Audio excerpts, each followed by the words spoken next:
Ciao a tutti, benvenuti alla Cittadella. Io sono Matt Keurus, con me ci sono Francesco Borgonovo e Massimo Salvati. Oggi parliamo del caso La famiglia del Bosco. Catherine e Nathan con i loro 3 figli mollano tutto, città, lavoro, scadenze, regole e vanno a vivere nel bosco con i loro 3 bambini. Niente scuola statale, istruzione parentale totale, 0 vaccini, 0 pediatri. Poi però arriva l'incidente, un'intossicazione da funghi selvatici. La famiglia quindi finisce in ospedale, i bambini però vengono dimessi, quindi tutto bene, 0 danni. Però, qui poi appunto in seguito a questo arriva la segnalazione ai servizi sociali. Da qui, parte poi la valanga, inizia il vero e proprio inferno per la famiglia, perché appunto arrivano i servizi sociali, i fascicoli, le perizie, i minori sono in pericolo, dicono, isolamento incompatibile con lo sviluppo psicofisico, mancanza di socializzazione e insomma, tra l'altro i rapporti dicono anche che i genitori non sarebbero collaborativi. Qual è il risultato di tutto questo? Il Tribunale per i minorenni dell'Aquila sospende la responsabilità genitoriale e in un pomeriggio i carabinieri portano via i loro 3 figli, li mettono in comunità. Quali sono le motivazioni del giudice? Isolamento estremo, assenza di istruzione certificabile, assenza di controlli sanitari, genitori conflittuali con le istituzioni. Ovviamente i genitori in tutto questo esprimono il loro dissenso, sostengono che invece i bambini erano assolutamente sereni, istruiti in casa tra libri e natura e non c'era né abbandono né abuso e dicono che questo invece è un attacco a chi sceglie di non omologarsi. E allora per affrontare il tema con noi oggi ci sono Giovanni Angelucci, l'avvocato della famiglia, e Claudio Culesco, scrittore e filosofo.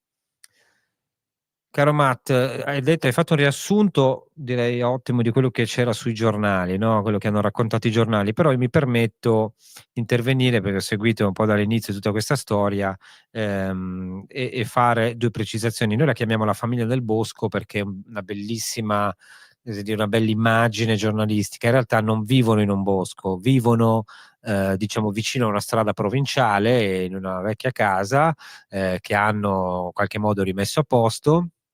Esistono delle carte di cui poi ci parlerà l'avvocato, che attestano non solo diciamo il superamento o comunque il fatto che abbiano ottemperato agli obblighi scolastici, ma anche la stabilità della casa. Io prima però vorrei chiedere a Claudio Culescu, che si è molto occupato, diciamo, non solo del rapporto fra l'uomo e la natura, perché poi al centro c'è anche questo, ma anche di forme, diciamo così, un po' radicali, no? Di rifiuto della società dei consumi. Che cosa pensi di questa famiglia, Claudio? Che idea ti sei fatto? Sono esperienze in fondo non così rare, no? In Europa e Ciao negli Stati Francesco, Uniti. ciao a tutti. No, infatti sorprende che in questo momento sia uscita fuori una polemica, un dibattito del genere, ma dal mio punto di vista ben venga, perché c'è stata una reazione così forte, soprattutto da parte degli ambiti più militanti, soprattutto in ambito militante, che non mi sarei mai aspettato io stesso in prima persona. Cioè, gente che vive molto peggio, hai fatto bene a sottolineare, come ha detto qualcuno su Facebook, che non vivono nelle giungle, nella giungla amazzonica, non vivono in Patagonia, ma stanno vicino a una strada, non sono la famiglia del bosco, nel senso di Peter Coniglio, che vivono sotto un albero. La reazione, secondo me, evidenzia un nodo paradossale.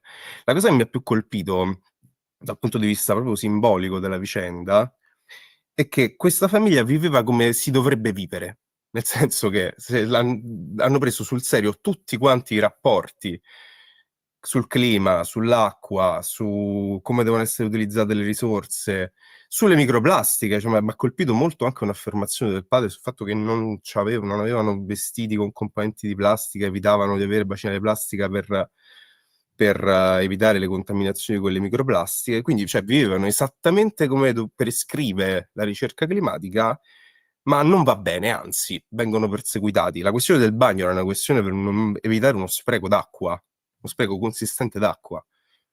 Cioè, che è una questione etica, viene posto sulla questione etica e la risposta è sempre sanitaria. E questo termine sanitario è proprio identifica la reazione del tipo che c'è stata, una reazione di tipo immunitario. Questa famiglia non va bene perché questa cosa qui va detta ma non va fatta. È curioso questo, perché da un lato effettivamente vivono come poi c'è stato prescritto di vivere, cioè c'è stato detto no, basta con le emissioni, rinunciate all'auto e le case hanno temperatura troppo alta e si consuma troppo, bisogna decrescere. Poi quando uno lo fa davvero non va bene perché tiene male i figli. Io volevo fare un paio di domande, poi ragazzi se avete anche voi le poniamo all'avvocato Angelucci, perché io mi sono letto bene le carte, no? Ci sono un po' di cose che vengono sempre messe in dubbio in questa vicenda. Allora, si dice questo, si dice che questa famiglia vive in una casa che non è sicura, no? E a un certo punto mi risulta che la famiglia si sia inizialmente rivolta a un geometra per fare una perizia e poi nelle carte della procura diciamo, del Tribunale minori si dice che comunque il materiale che ha fornito la famiglia non è sufficiente a dimostrare, diciamo, la sicurezza della casa. E così, avvocato, ci sono delle altre perizie che invece dimostrino, insomma, il contrario? Sì, buongiorno a tutti, grazie dell'invito, soprattutto perché Francesco Borgonovo mi sento quindi tra amici, ma a parte tutto il mio intervento tecnico lo voglio portare anche qui in questo nostro collegamento. Abbiamo un procedimento che si avvia, che prende avvio da un'intossicazione alimentare, chiamiamola così, perché se fosse stato un avvelenamento da funghi, questa famiglia di 5 persone probabilmente sarebbe al Camposanto oggi. Cosa che potrebbe accadere a chiunque, anche a chi compra un barattolo di maionese al supermercato che purtroppo rimane intossicato da botulino o da altre diavolerie conseguenti alla conservazione del cibo. Purtroppo intervengono i carabinieri, come è giusto che fosse, perché dovevano scongiurare che ci fosse magari qualche altra criticità come presenza di sostanze stupefacenti e quant'altro. Scongiurato questo, perché hanno fatto fotografie su cesti di funghi presenti in cucina, giustamente la loro attenzione ricade su quel sostabile che non è un rudere, che non è fatiscente, ma loro definiscono rudere, fatiscente, pericolante, non abitabile. E lo dichiarano in quella relazione e trasmettono gli atti alla Procura della Repubblica. Inoltre scrivono che questo immobile non sarebbe abitabile anche perché mancano gli allacci, cioè questi signori non pagano la bolletta della luce, non pagano la bolletta del gas, non pagano la bolletta dell'acqua. E lasciamo stare la questione della scuola di cui parleremo dopo. Sulla base di questa paginetta asettica, compilata quasi con il ciclostile e a crocette dai carabinieri, che non hanno peraltro competenze se non quelle che potrebbe avere chiunque, visive, parte un'indagine. Assodato che l'elettricità è fornita dai pannelli solari e hanno una casa illuminata regolarmente, che il gas lì non arriva, l'impianto, le tubature del gas lì non arrivano perché è una zona di campagna e come tutte le altre case avrebbe potuto mettere quel bombolone interrato di butano e non hanno fatto perché hanno un camino che riscalda la casa, così come una cucina di quelle chiamate economiche ma che sono, ci fanno ricordare i nostri nonni, che alimentata a legna da quei piani di ghisa emana un calore che la casa è fissa, il termostato è fisso a 22 gradi. Io a casa mia a 22 gradi non riesco a starci perché devo aprire le finestre in quanto non sopporto il caldo. Succede che decorsi i primi mesi di questa procedura, ad aprile il Tribunale dichiara in un primo provvedimento provvisorio e cautelare che sarebbe stato necessario incaricare un CTU, consulente tecnico d'ufficio, per valutare la staticità dell'immobile e la salubrità dello stesso e quindi per capire se quanto scritto dai carabinieri fosse vero o meno. Da aprile ad ottobre, quindi 6 mesi e mezzo, non è stato mai nominato nessuno. Nel fascicolo del Tribunale non c'è un incarico peritale dato né dagli uffici né dal Tribunale entrando nelle relazioni sociali, tant'è vero che poi abbiamo preso in mano la situazione noi e purtroppo soltanto un paio di settimane fa è stato dato in carico a un ingegnere strutturista e ambientale, perché questi signori che ho trattato all'inizio come tanti clienti normali, ho detto affidatevi a un vostro tecnico di fiducia. questi due poveri genitori, sotto processo ingiustamente, hanno nominato uno di quei geometri che di fatto neanche poteva capire più di tanto le loro esigenze, che si era anche interfacciato con gli uffici tecnici del comune, ma che alla fine aveva redatto una paginetta di una relazione piccolina di 2 pagine che nulla aveva aggiunto né tolto alla procedura.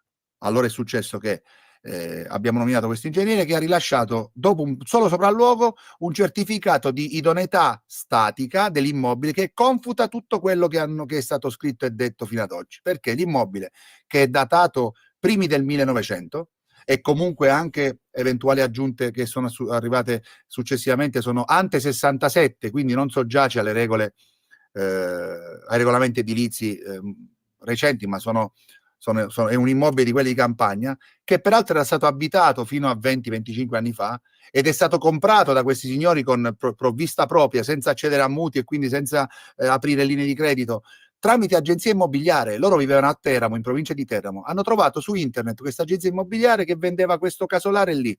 Siccome è un bellissimo posto, l'Abruzzo è bello tutto, ma quello dell'Alto Vastese sono delle colline che richiamano molte famiglie anche straniere che vivono lì, e c'è anche un gruppo di una decina di famiglie di queste neorurali hanno comprato questo immobile e lo stavano ristrutturando un po' alla volta, mettendo un po' di intonaco fuori, riaggiustando un po' le pareti, gli infissi, e comunque anche presentando una SCIA avrebbero avuto 3 anni di tempo per eseguire i lavori. Purtroppo oggi sono costretti a fare questi lavori in una settimana se vogliono comunque tornare a vivere in quella casa, perché il tribunale... Capisco bene, avvocato, glielo chiedo proprio per confutare.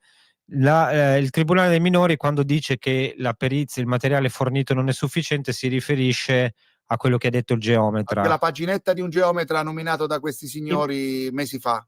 Invece c'è una perizia che io peraltro ho visto, diciamo, sulla staticità della casa, però il tribunale contesta anche la mancanza di impianti. Sì. Su quello come si risponde?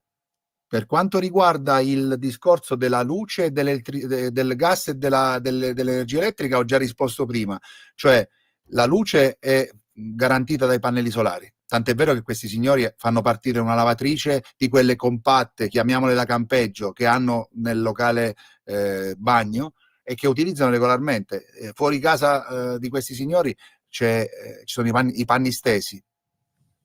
Il gas non serve perché cucinano con le piastre ad induzione. In tante case di noi moderni non c'è più il gas perché il riscaldamento è centralizzato e perché abbiamo i fuochi che sono elettrici. Quindi quanti non hanno gas a casa?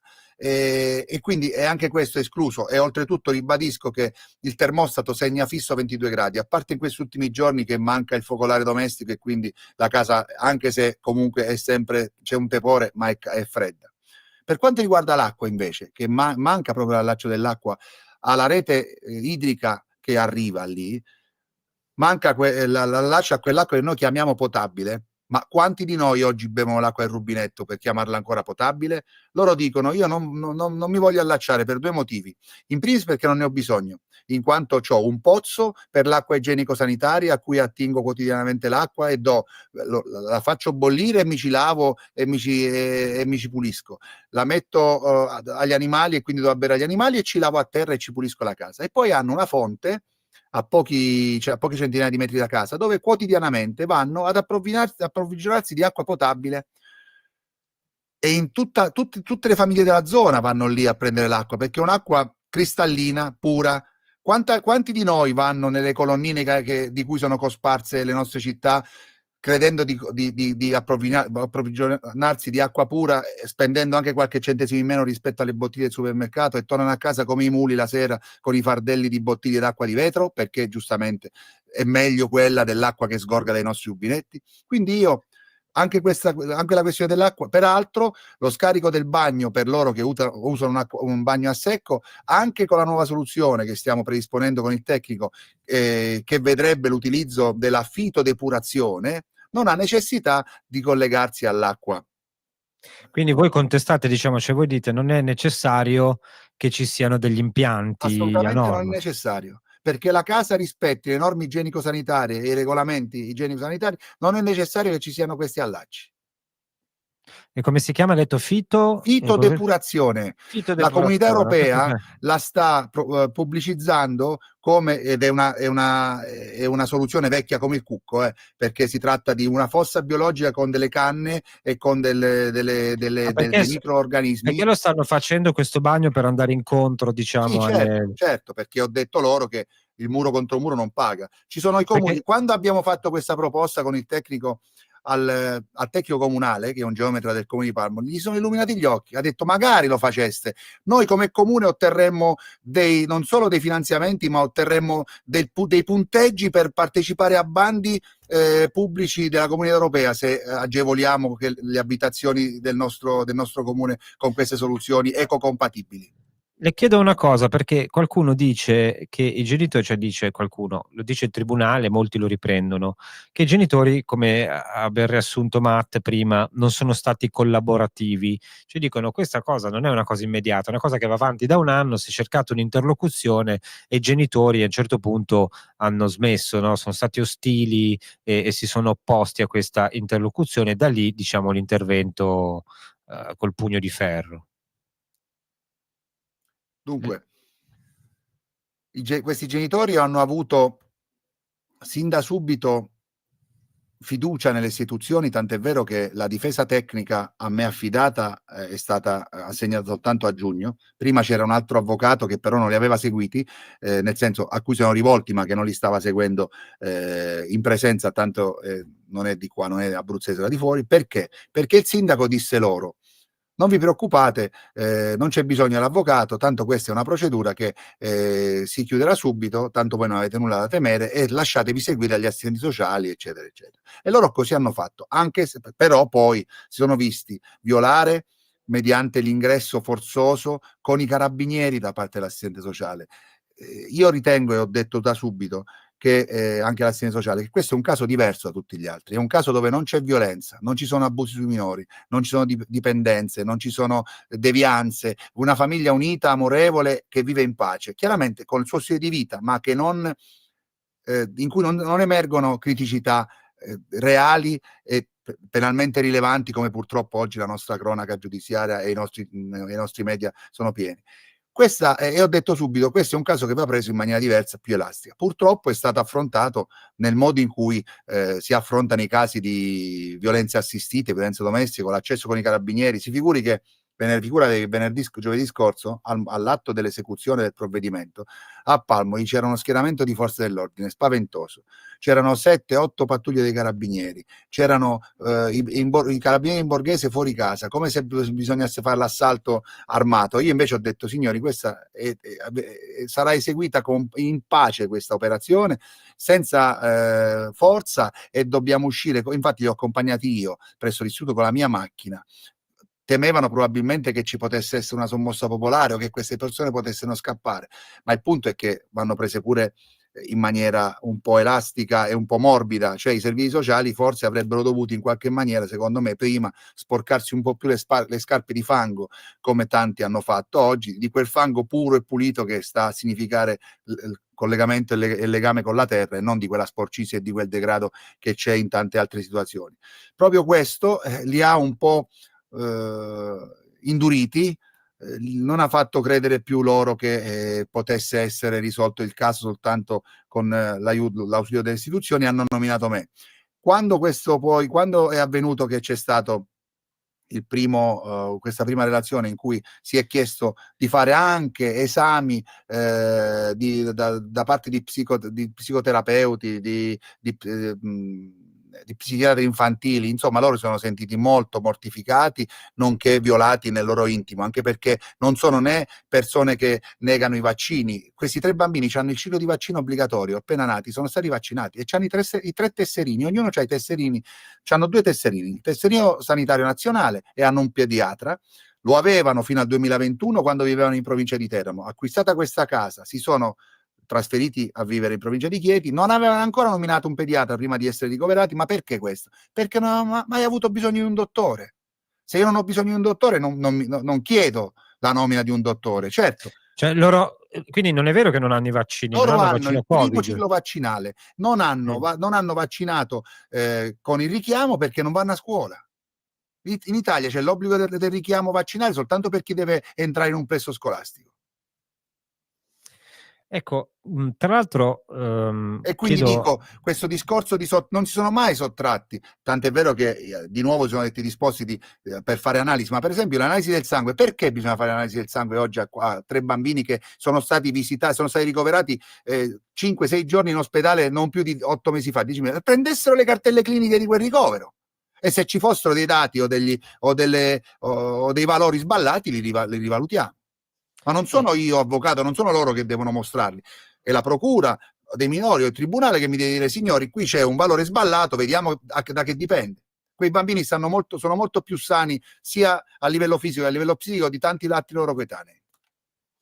E non Io sono un vorrei medico, questo me capire lo posso dire perché sto con loro da un da mese a questa Matt e da Massimo che pensano di questa vicenda, poi torno da Claudio Culesco, perché anche, come dire, adesso abbiamo visto la pratica, no? Poi c'è un discorso anche filosofico, volendo, cioè che si può ampliare, cioè è giusto vivere così, è accettabile che uno Stato permetta, perché poi la grande questione è diventata questa. Io penso che prima di tutti i discorsi filosofici sia necessario stabilire che ci vuole molto di più per portare via un figlio certo. a una famiglia. Poi dopo facciamo tutti i ragionamenti filosofici che volete. Io penso che se si vuole parlare di isolamento dei bambini, cose del genere, io posso anche dire che a quanto sta alle dichiarazioni della famiglia, in realtà nei pressi di quella casa ci sono altre 15 nuclei familiari vicini, no? Sì. O sbaglio? Quindi non sono neanche isolati, non è che patiscono la sofferenza dell'isolamento o robe del genere, cioè hanno comunque contatti con altre persone, anche con coetanei di nuclei neorurali, chiamiamoli così, insomma, come li vuole ribattezzare, insomma, la nostra società, i giornali mainstream. D'altro canto io penso che è una libera scelta vivere in queste condizioni, non gli manca niente, le condizioni sono ottimali, quindi non vedo per quale motivo gli dovrebbero essere tolti dei figli. Io posso capire, non hanno il richiamo vaccinale? Ordinategli di fare questo richiamo vaccinale e finisce lì la faccenda. Non possono farlo, non è obbligatorio se non vanno a scuola. O meglio, oggi potrebbero farlo perché non sono più i genitori che decidono, c'è un tutore nominato al posto dei genitori che potrebbe, malauguratamente, spero di no, decidere di iscrivere questi bambini a scuola e di farli vaccinare obbligatoriamente, perché comunque il tutore ha preso alle veci dei genitori. Soprattutto la scuola ci entriamo dopo. Sì. Matt?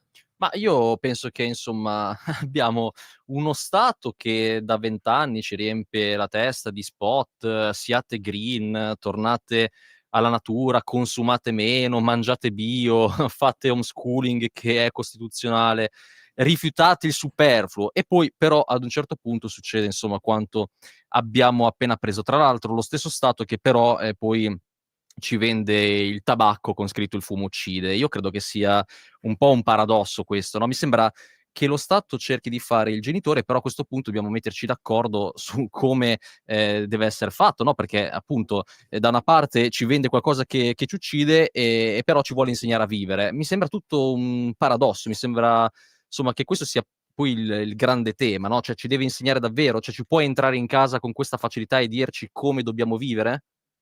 Questo chiedo a Claudio Culesco, perché è interessante questo tema, no? Cioè, da un lato, anche a sinistra ci sono persone che hanno difeso la famiglia.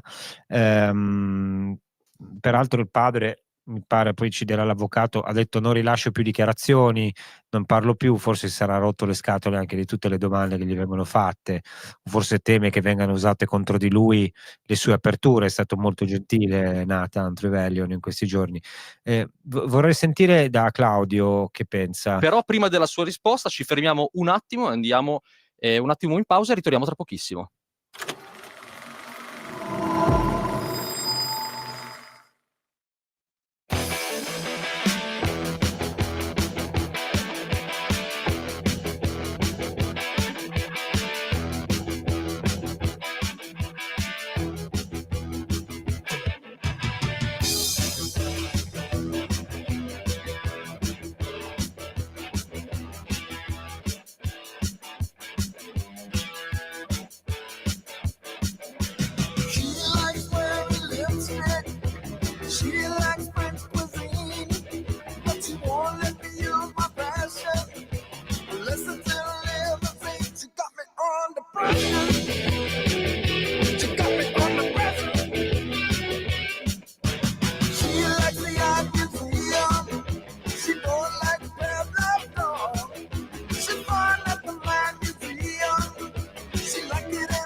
She likes whips and chains. She likes cocaine. Flipping out with great days. She's about all I can handle. It's too much for my brain. It's got me under pressure. It's got me under pressure.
Rieccoci qui alla Cittadella, Matt Kerus, Francesco Borgonovo, Massimo Salvati, Giovanni Angelucci, Claudio Culesco.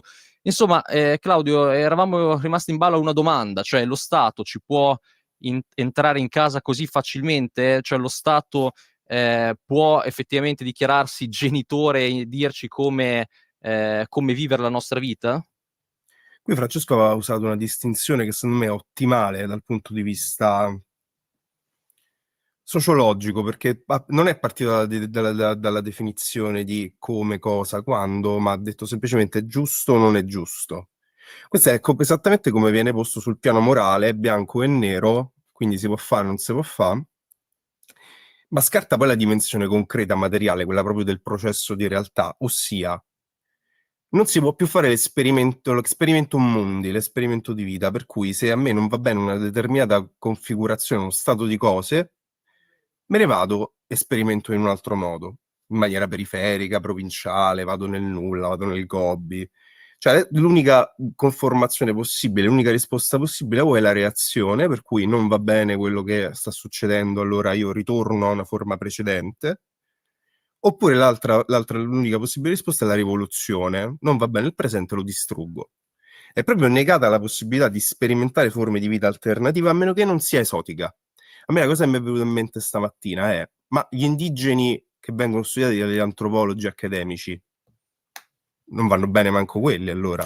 Cioè, qui c'è proprio un problema, il paradosso, il nodo paradossale, la contraddizione si estende a una profondità enorme.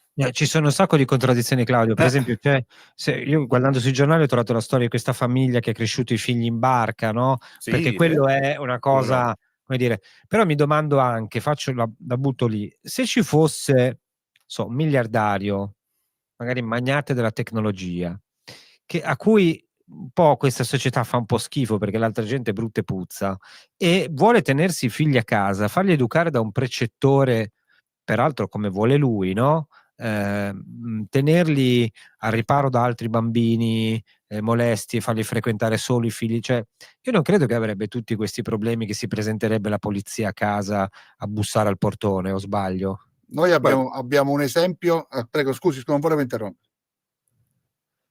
Ma sentiamo Claudio e poi l'avvocato. È un discorso a cui volevo arrivare comunque, appunto a cui volevo arrivare perché secondo me è la colonna vertebrale di tutta quanta la questione.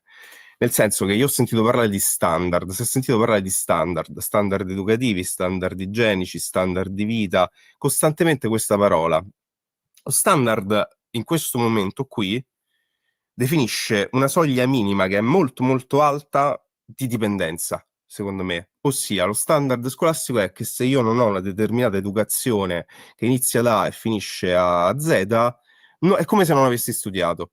Se io non ho uno smartphone con accesso a determinate piattaforme, è come se non fossi in collegamento con la società. Ho provato a stare 3 giorni senza Instagram, mi hanno chiamato chiedendomi se stessi bene.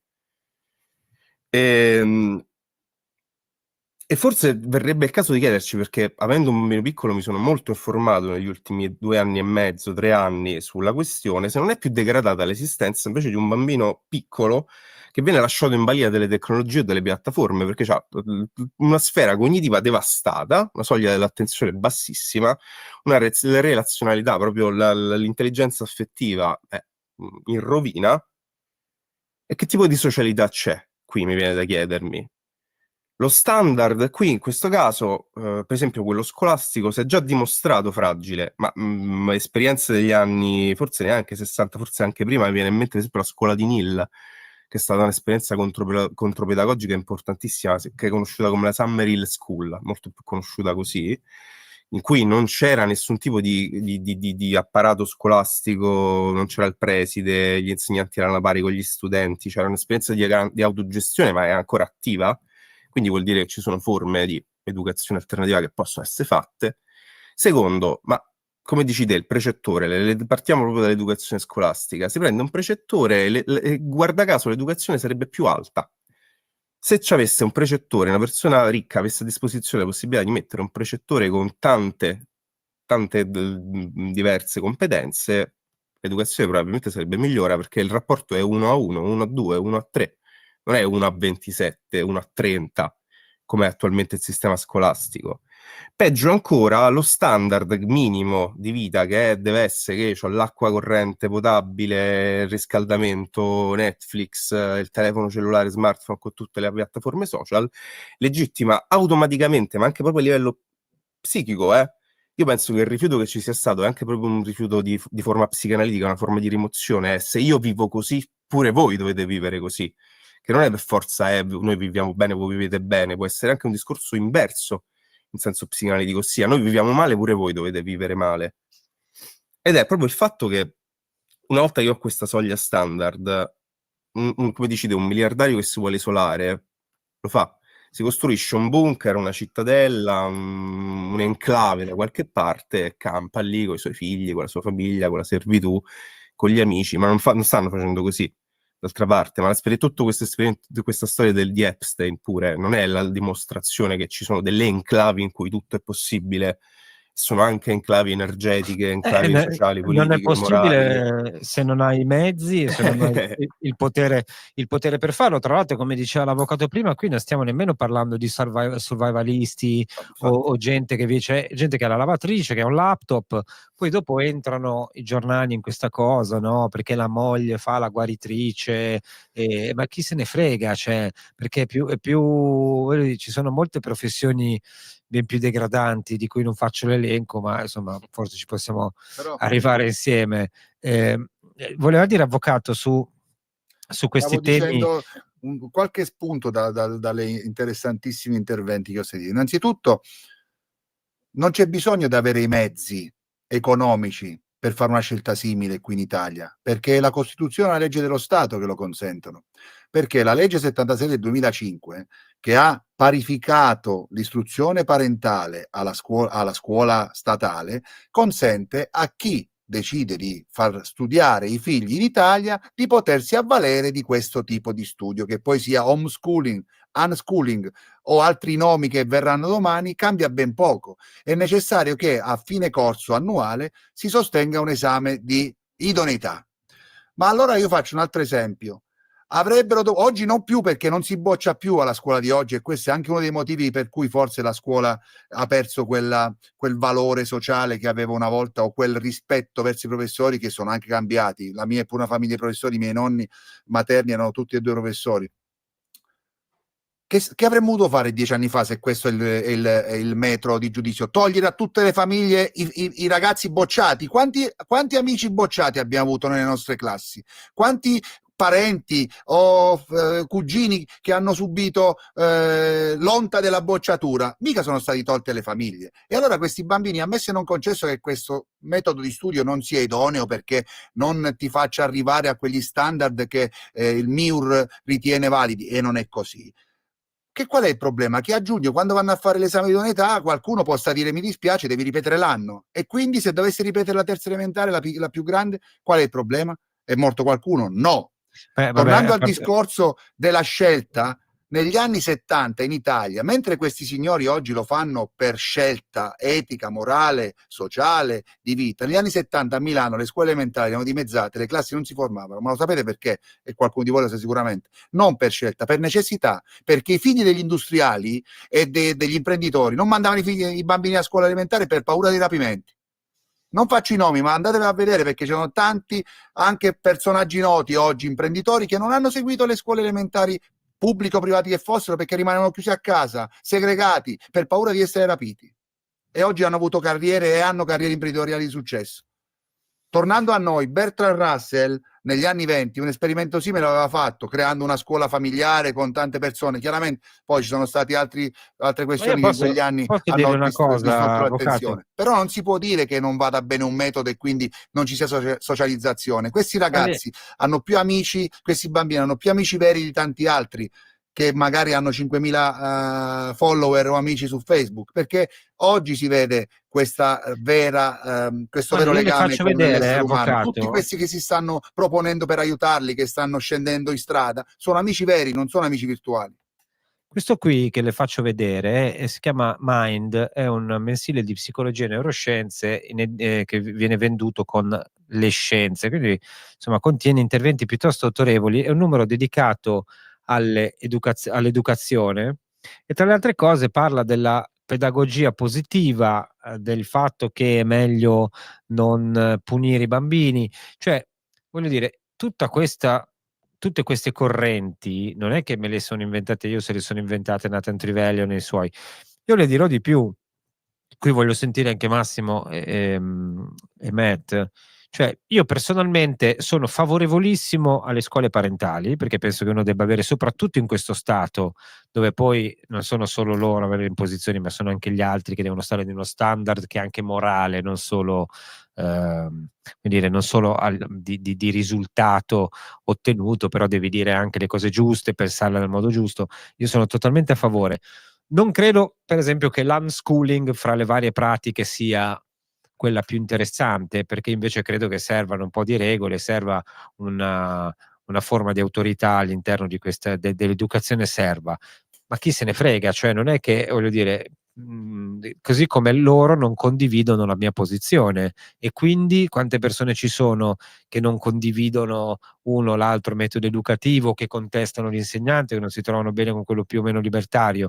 Non so voi che ne pensate, Massimo e Matt. Allora, io penso che ovviamente, in quanto libertario, lo sai anche tu, per me deve essere una scelta quella di come fare il sistema scolastico dei propri figli. Cioè, ovviamente, dato che è legalizzato, tutela anche la legge, è completamente fattibile un sistema di homeschooling. E io dirò anche un'altra cosa in più: ma oggi siamo sicuri che gli standard del MIUR e quello che ci vuole insegnare la scuola siano realmente cose completamente utili, perché io a mio avviso ritengo che gli standard del MIUR, che dovrebbero essere un punto molto elevato eccetera eccetera, in realtà sono neanche un punto di partenza, perché una persona uscita dal quinto liceo non ha né arte né parte, non sa come funziona la vita, non sa neanche fare le cose più basilari che concernono il mondo degli adulti, e di conseguenza per me la scuola ha fallito da questo punto di vista. Invece è molto più interessante magari una persona che sì, sicuramente non saprà a memoria la storia dell'impero romano, ma magari ha imparato nozioni, per esempio, di biologia, stando in mezzo alla natura, ha imparato nozioni di, insomma, veterinarie, di botanica e cose del genere. Cioè, comunque è un altro tipo di educazione che comunque arricchisce il bagaglio culturale del ragazzo. Quindi non va punito.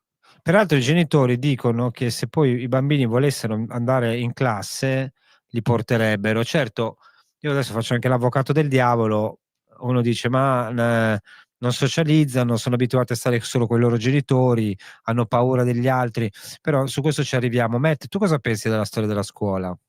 Ma io penso che sembra quasi che ci debba che vogliano anche toglierci il diritto di essere ignoranti, no? Se uno vuole essere ignorante oggigiorno, Che noi non può invece essere... rivendichiamo e pratichiamo con grande...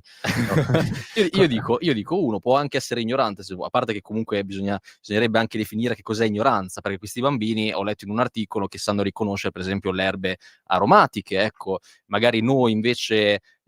come dire, esseri che vivono in super tribù nelle grandi città non riescono neanche a riconoscere il nome di alcuni la alberi. differenza tra Quindi, prezzemolo e salvia. sì, esattamente. Quindi insomma, ecco, bisognerebbe prima capire effettivamente se questa è ignoranza oppure no. Detto questo, io credo assolutamente che possano e debbano essere liberi di essere educati come i genitori meglio credono. Ma a questo punto, se comunque vale questa legge, se comunque la legge vale per tutti, allora dobbiamo però buttare un occhio anche su quello che succede nei campi rom, perché se ad un certo punto lo Stato interviene su queste famiglie che comunque hanno figli che non mi pare rubino o delinquono, però poi dall'altra parte abbiamo invece figli di rom che nelle metro delle più grandi città si mettono a rubare, ecco allora, e lì continuano a farlo, e nessuno interviene, ecco allora 2 pesi 2 misure non mi sta assolutamente più bene. E ancora più grave è che là vivono nella spazzatura. Cioè, contestano le condizioni igienico-sanitarie di questa famiglia e poi ai Sì, non campi in rom tutti i non gli dicono campi, perché niente? ci sono dei campi dove vivono con anche macchine di lusso e altro. Cioè io non voglio fare come in tutte le erbe un fascio, però ha ragione, avete ragione, cioè lì certi campi rom vivono in condizioni pietose, col fumo degli pneumatici che vengono bruciati, cioè non sono storie, come dire, inventate, e non vogliamo tirare in ballo allora i rom, perché i rom, come dire, vale un po', si possono tirare fuori in 1000 modi. Quello che mi colpisce è quello che ha detto Matt prima, no?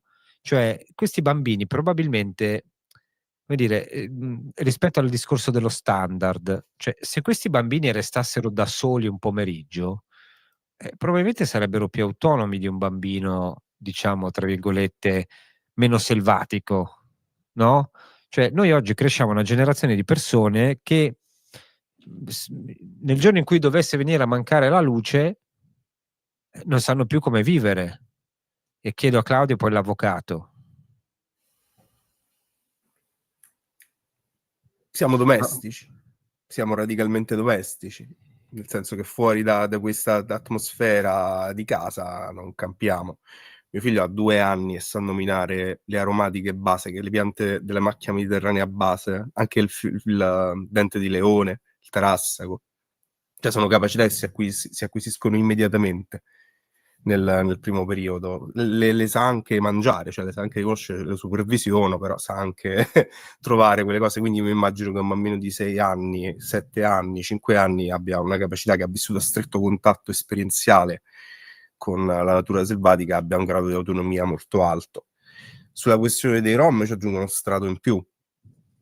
Ma il fatto stesso che noi viviamo un rapporto conflittuale con persone che rubano e le viviamo come una specie di cancro sociale.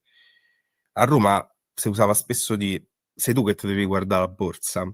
Ma indica proprio il fatto che quello stato di natura basilare, che è l'altro mi può derubare, l'altro mi può fare del male, e io sono pronto mentalmente ad affrontare questa evenienza, mentalmente e fisicamente. Accetto di essere derubato, sto attento, rispondo con la forza fisica, che sono le 3 possibilità basilari, noi non ce l'abbiamo. Nel momento in cui c'è stato un famoso fenomeno di blackout in Los Angeles, mi pare blackout di Los Angeles, metà del Novecento, non mi ricordo bene la vicenda, non so quanti morti ci sono stati, la città è stata depredata, vetrine che venivano spaccate, con i televisori che venivano rubati, cioè sono fenomeni di caos, che non è collasso, ma è caos sociale, è degrado, collasso quando proprio l'infrastruttura Pensa alla smette Spagna, di no? funzionare. Certo, Cosa è pensa successo di Spagna. recente in Spagna? Cioè, oggi Sì. veramente, se tu non, cioè, io adesso non dico accendere un fuoco e cacciare, perché questo se andiamo ancora indietro, anche se ci sono survivalisti, personaggi, penso Varg Vikernes, Burzum, no, noto cantante black metal, che insegna, fa vedere anche nei video su YouTube ai figli a usare la fionda, l'arco, insomma, e cose di questo genere. Ma non dico procacciarsi il cibo da soli, però anche banalmente gestire le più quotidiane piccole operazioni, cioè se veramente viene a mancare la luce e uno non può telefonare, non sappiamo neanche più orientarci in strada, e quindi l'autonomia di questi bambini è tutta da dimostrare, cioè sono ontologicamente più liberi perché possono gestire se stessi, cioè dispongono di più anche del proprio corpo. Non hanno bisogno di un dispositivo esterno, un supporto esterno per vivere, per ricordare, poi uno può dire, io contesto la mancanza di autorità, cioè far scegliere tutto a loro. Io credo che invece serva un indirizzo dell'adulto importante, ma a discrezione dell'adulto, no? Anche lì poi la libertà vale fino a mezzodì. Vorrei fare perché un piccolo sì, appunto ironico. Oggi può mancare tutto, ma non la luce, perché per qualsiasi cosa ci possa mancare, noi possiamo sempre chiedere a ChatGPT, all'intelligenza artificiale, la soluzione più immediata. Ma se ci manca la luce, ci manca anche la possibilità di chiedere all'intelligenza artificiale. Quindi entriamo in un loop, cioè ci blocchiamo in questo loop. Quindi la luce ci deve per forza essere, se no siamo completamente ma guarda che persi. questo è lo standard. Se pensi, se manca la luce, cioè pensa, non so, alla direzione in cui ti spingono con il denaro digitale, e tutte queste cose. Il giorno che viene a mancarti la luce e tu non puoi procacciarti il cibo, tu non sei in grado di mangiare, di vestirti, di andare al bagno, di praticamente fare nulla. Ma è Non ti peggio, è puoi peggio di così. Il 70% degli adolescenti si rivolge a ChatGPT per avere consigli di tipo esistenziale. Quando parlavo di collasso, io intendo che cioè, questi tipi di degrado sono degrado cognitivo ed è degrado emotivo, nel senso che viene a mancare l'autoregolazione. Se io esco fuori di casa e non so da che parte andare se non ho Google Maps, quella è la mancanza di regolazione di mappa cognitiva, ma siamo arrivati addirittura ad avere la mancanza di regolazione emotiva senza un dispositivo E invece, che faccia da intermediario. proprio questo Avvocato. volevo dire. Se posso? Certo. Proprio in merito alle emozioni, alla sensibilità di questi bambini, io sono rimasto proprio esterrefatto quando, a livello proprio emotivo, di quando ho visto la sera in cui ho portato con la mia macchina questi bambini alla struttura, non hanno versato una lacrima. Avevano una correttezza, erano integri moralmente, umanamente e fisicamente. Certo, erano scioccati, ma la madre o il padre, che comunque il padre no, perché come uomo, ma la madre che ha avuto un momento di debolezza, pure pianto, eccetera, loro quasi l'hanno sostenuta. Sono stati, nella verità, sono stati messi al corrente fin dal primo giorno di ciò che stava accadendo.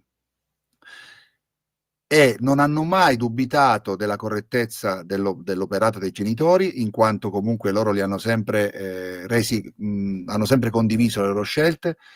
È una famiglia unitissima a tal punto che sono proprio loro che hanno in maniera proprio quasi ingenuamente detto sì, dobbiamo andare lì. Hanno preparato lo zainetto, uno zainetto in spalla di Utah, tutti e tre, perché la plastica cercano di usarla il meno possibile. Hanno messo il pigiamino pulito, chiedendo alla mamma: mamma, è il pigiamino pulito? Sì.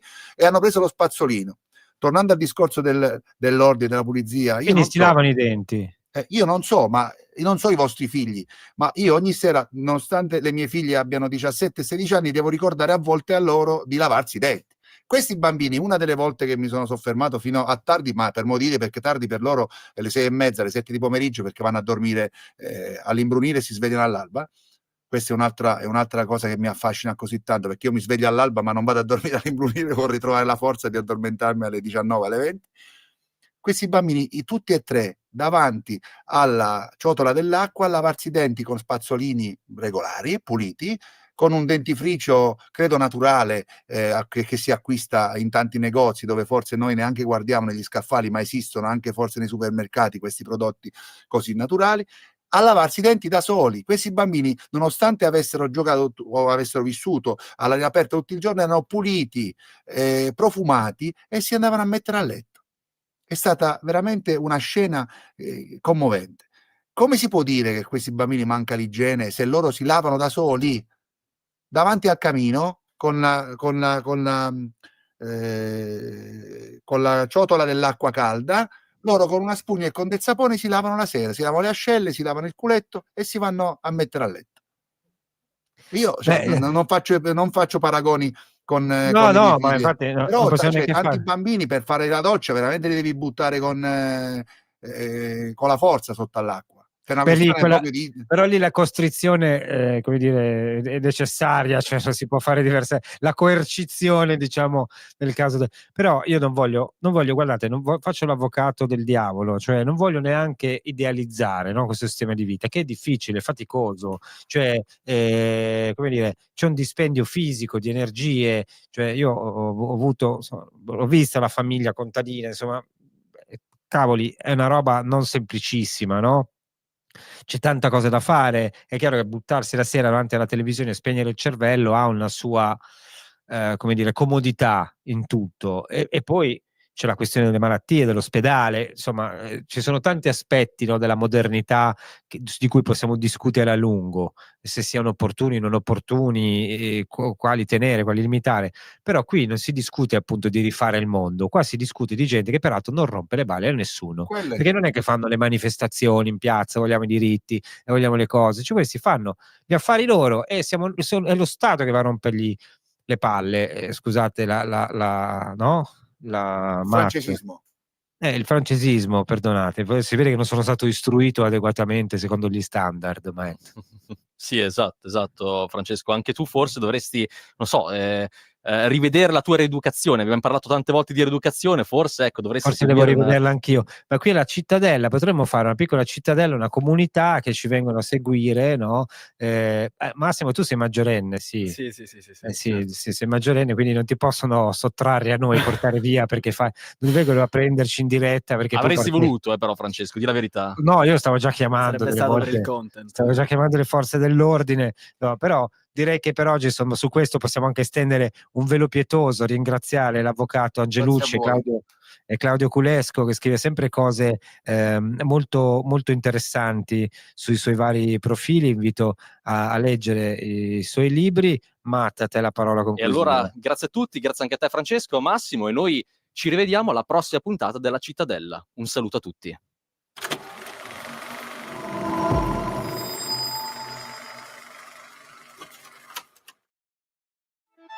Stai ascoltando